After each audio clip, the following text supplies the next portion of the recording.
Well, it started in our own end. George Allen had the puck again, and George uh, uh, uh, uh, further side of the rink and passed it to me in center ice, and gave me a very good pass, put me away practically home free into their net, and from about 20 feet out, I slapped the puck and I caught the high corner.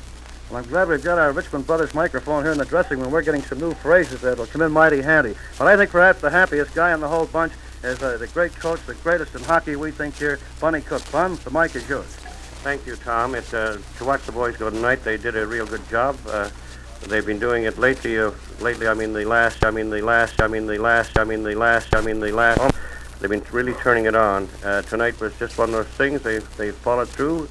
The Providence put up a real tough game, and when they got their first goal and made it 2-1 in our favor, it looked very tough going. We come back in the third period and got that early goal that it helped to settle the boys away, and away they went again. Tonight, Bill will be sitting there listening. Maybe he'll get a chance, although they started their playoffs in Minneapolis too. But I know he'd be just as happy as I will because he sent a lot of these boys along to us. Well, Bunny, that's how many games do you think it'll go now? Well, I wouldn't like to say. I still have a lot of confidence in our boys, and I think we'll take the series all right. Bunny, how does this team compare with your other teams? Well, I think this is the greatest Cleveland team I've ever handled. Bunny, while you're here, I want you to meet the president of the Richmond Brothers Company, and we're doing so much for sports now with our 2 radio programs every day. I'd like to have you meet the president of Richmond, Mr. Frank Luman. I'm very glad to know you, Frank. I want to congratulate the Cleveland Barons. It's a great team, a hockey team that the hockey fans of Cleveland can be very proud of. Thank you very much, Bunny Cook. And I'd like to find out, Pete Leslie got a terrific bump tonight. So Walter Robertson, just unquestionably the finest coach in hockey and medicine man and so forth. What about Pete Leslie? Well, Tom, we haven't decided yet. We haven't been able to find out just what the trouble is.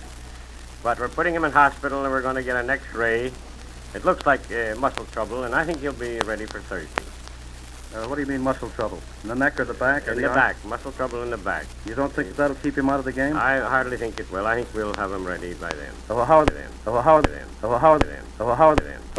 rest of the boys are all swell, Tom. Well, Walter, we want to drop into your dressing room and your dress very much for your courtesy, but I think that's important. What condition the boys are in after each game. They're all very well. Outside of Pete, we'll take a little while to get the X-ray, and then we'll know definitely. All right, another important card tonight was Roger Bassett. Roger, you come on over here. They did score 1 goal off you tonight. What happened, Roger? Ever tell you all about it, Tom? Yes, tell me about it. Well, before I go any further, I want to tell you it's all my fault. Because I didn't play the angle very good. Oh, I don't know. That was a pretty tough shot. Well, I tried to play the angle, Tom, but I forgot I didn't play it. How was the defense tonight, Raj? They were playing great. Well, they're all out in front of you. So give us a little bird's eye view of the outstanding plays there tonight. In your opinion, how do the boys manipulate around there? Well, everybody was playing very great hockey, Tom. That's all I can say. Were you lucky, would you say? Well, no, I don't think so. The boys had it all planned and they carried out. They played very good hockey. That's all I can say. That's all I can say. Anyway. And you played a miraculous game in there tonight. You made some terrific. Well, maybe I was lucky. You weren't lucky at all. You certainly weren't lucky. Ed DeMarco, come on and say hello for a moment. Ed Duffman. Very good. I was much surprised. I didn't think we'd win by such a large score. But I'm confident now that in each player that we can go through, as Bun says, and win this thing the way the players are playing. No stopping us. One of those things that's raring to go. Well, you're swell, Ab. I want Eddie Wares on the defense to come over. Eddie, you've certainly been playing a marvelous game, not only tonight, but in all of this 27 consecutive games without defeat. We want to say congratulations and a pat on the back. You've been playing a swell game, Eddie. We've enjoyed it. Thank you very much, Tommy.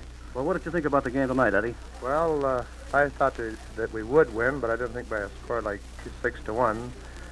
For the simple reason that we have a lot of older fellas in the club, and they don't get that nervousness during the playoff games.